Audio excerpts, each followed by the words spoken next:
Včerejšek přemazal dnešek. Koleje a zatáčka vlevo. 1, 2, ale nezapadá to do sebe. Lámu si hlavu, ale včerejšek je pryč. Ani tužka, ani telefon. Sekera a dýmka.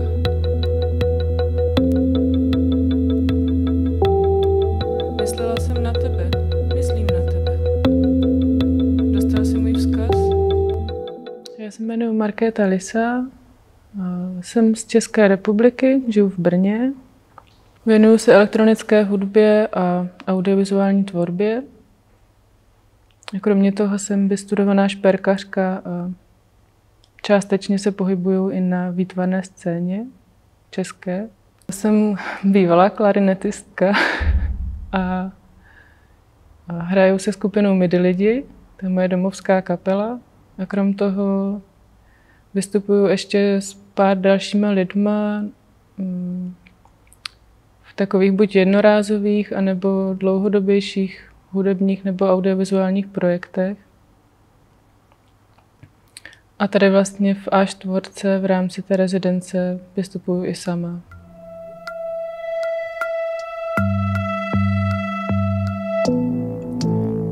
Nakreslím něco nového na to místo. Znovu. Možná, že si to bude podobné. Zdá se mi, že kresba je živá. Jen trochu bledne, nebo mi už slábne zrak. V archivu se už leco ztratilo a našlo pod stejným číslem jako kdysi. Pořád se hýbou a mizí. Včera se byl šťastný, pak obloukem tramvají a ještě před zatáčkou. Lámu si hlavu, ale včerejšek je pryč.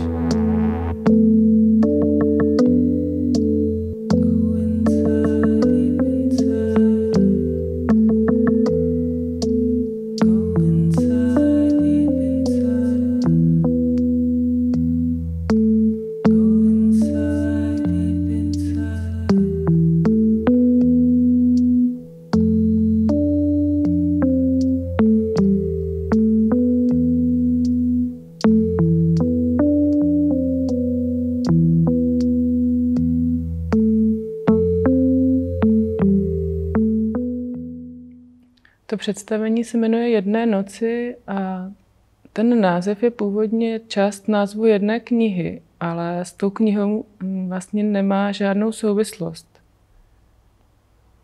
Ale něco si z ní jako vzal a jakože obsahem jsem to naplnila úplně jiným, ale ten název jsem si vypůjčila. A je to takový pokus udělat něco,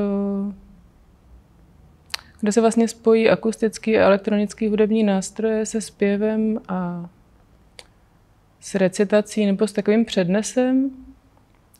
Ta skladba nebo ten útvar má jako hodně textu, je to hodně vyprávěcí a to vyprávění není úplně lineární. Ani to úplně lineárně nevznikalo. Jdi, řekl pták. A tak jsme šli a ozvěny šly s námi. Šli jsme tam, kde stál vypuštěný bazén, zalitý slunečním světlem jako vodou. Na hladině se rozevřel květ. Rostl velmi tiše a ozvěny kolem nás se kmitaly jako stíny. Pak přišel mrak a bazén byl zase prázdný. Jdi, řekl pták. Tady je to místo.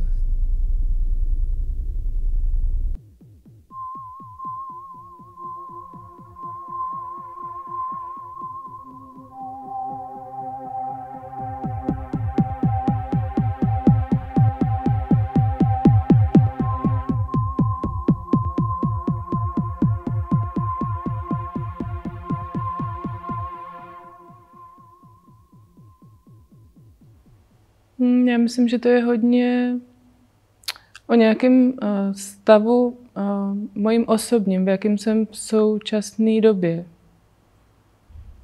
Že se jako nedá říct, že by to bylo nějaké vyprávění jako o něčem, že bych já se dívala ven a vyprávěla příběh, ale spíš tak opisuju něco, co se děje kolem mě a co se mě dotýká. A přeskakuju z té projekce k textu a přeskakuju zase zpátky k hudbě a přeskakuju ze zpívaného slova k mluvenému a vlastně tam nedodržuju v té linearitě vůbec nic, ale nechci říct, že by to bylo jako nějak netradiční nebo velmi experimentální. Myslím, že to jako je vlastně hodně usazený a jako v rámci nějaký třeba elektronické scény, úplně konvenční představení.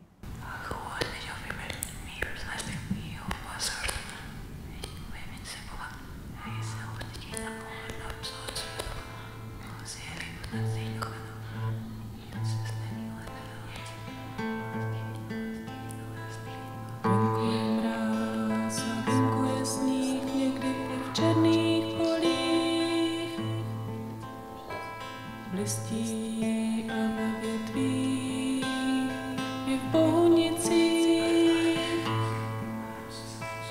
Venku je mráz a venku je sníh, brněnské závěje. Trochu se zahřeješ a cestou do středu se zahřeješ. Venku je mráz a venku je sníh, kam se dát. Sice vidíš hvězdy, ale velký chlad. Nepočítáš, kolikrát si zkusil uvěřit, že naděje se nezasněš, prostřed srdcí přeješ. Za nocí cestou vidíš na hvězdy, jaké to je. Na obzoru dým znáš oheň, který nehřeje.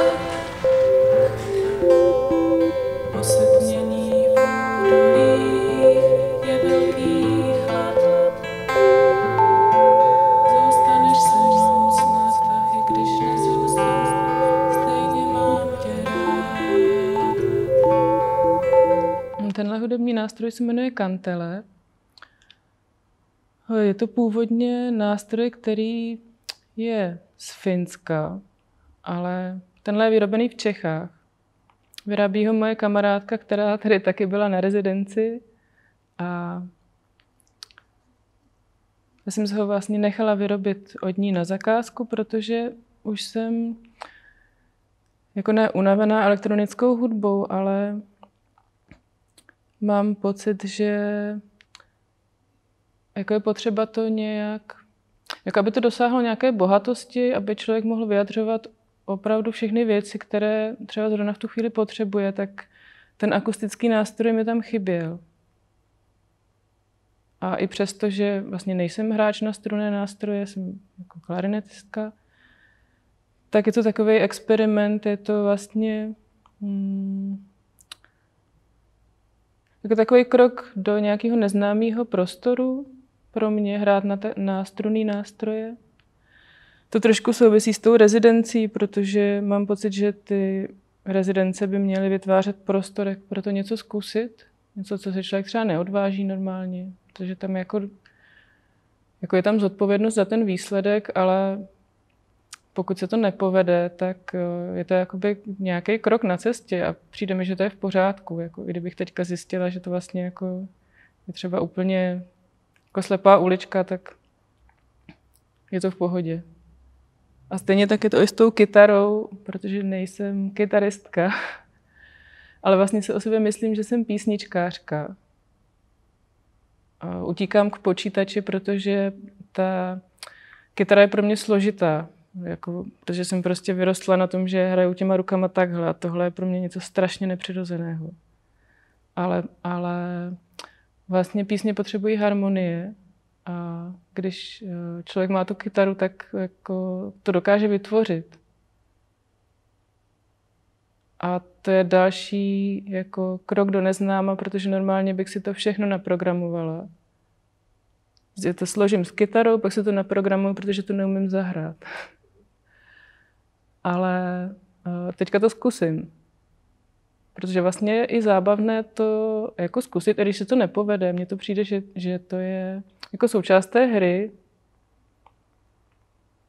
I s těma elektronickými nástroji, o kterých vlastně ono to vypadá, že to je všechno strašně jako dokonalé, dá se to naprogramovat a ta chyba tam není, ale ve chvíli, kdy k tomu počítači připojíte kontroler a na něco sáhnete, tak se něco stane a stejně se vám nakonec stane, že se vám to odpojí a dělá se to úplně, co chce.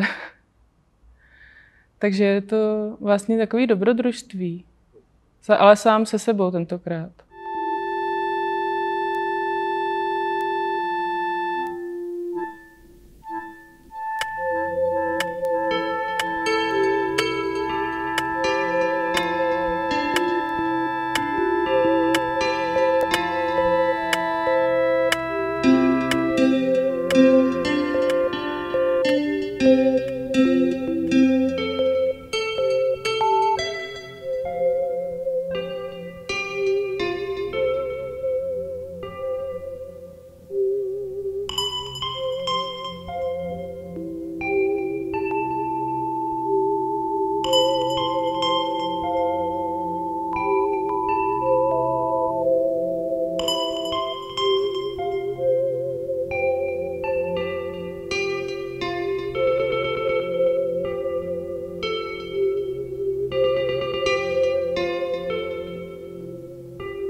Dřív jsem VJovala a jako vždycky jsem používala analogové podklady a potom to nějak manipulovala v počítači. Ale tyhle projekce vznikly z akvarelových maleb. A já nejsem malířka a vlastně ten pocit, že nejsem malířka, mám od dětství, protože mi to asi někdo někdy řekl, že mi to moc nejde. Tak s tou barvou jsem jako hodně... Ne, že jako s ní nejsem kamarád, ale prostě mě to strašně rozčiluje, jak se to rozmazává nebo rozpíjí. Vůbec to nedělá to, co chci, jako neumím se s tím poradit. A tak to je další takový experiment, jako jak se nějak s tou barvou zžít, protože mě barvy fascinují. Ten celý svět toho, jako co to dělá, mně přijde strašně krásný. A myslím, že jednak to má nějakou terapeutickou rovinu. Tohle nějak pořád vlastně zkoušet do té chvíle, kdy člověk v tom vodním světě barev není doma. A potom jsem zjistila, že vlastně ty věci, i když se mi rozpíjejí, tak jsou nějak krásné a s nimi můžu pracovat a můžu si s tím nějak poradit. I třeba tím způsobem, že tu akci zastavím ve chvíli, kdy už mám pocit, že už je to hezký, vyfotím to a ono se to pak rozpije a když to uschne, tak už to je prostě takový divně rozmazaný. Ale já jsem to ještě stihla a můžu s tím nějak dál pracovat. Takže vlastně ta projekce je udělaná z těch akvarelů.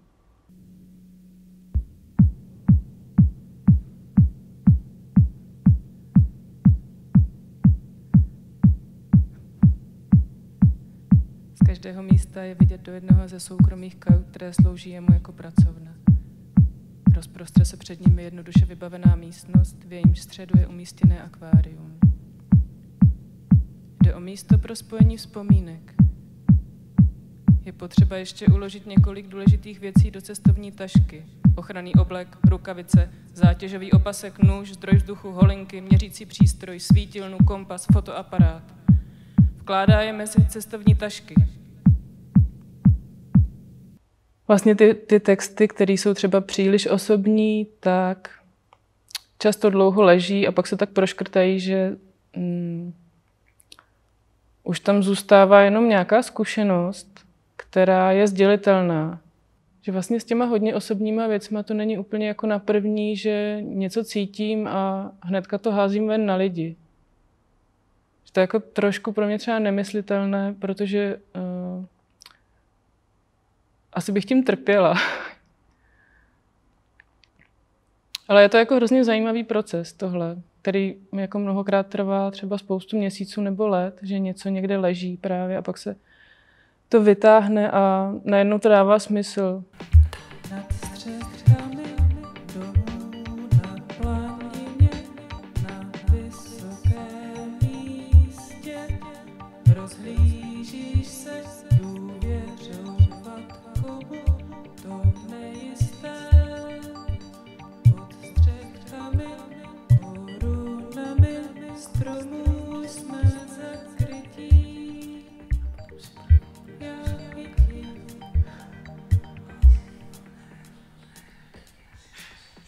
Nevzpomínáš, kde jsi a halo, možná na čase duní a blízká, to jsme přece my, jsme v počasí nepokojně, hledí a dýchá na mě, co jsem nezažil, pak zvuky nádraží.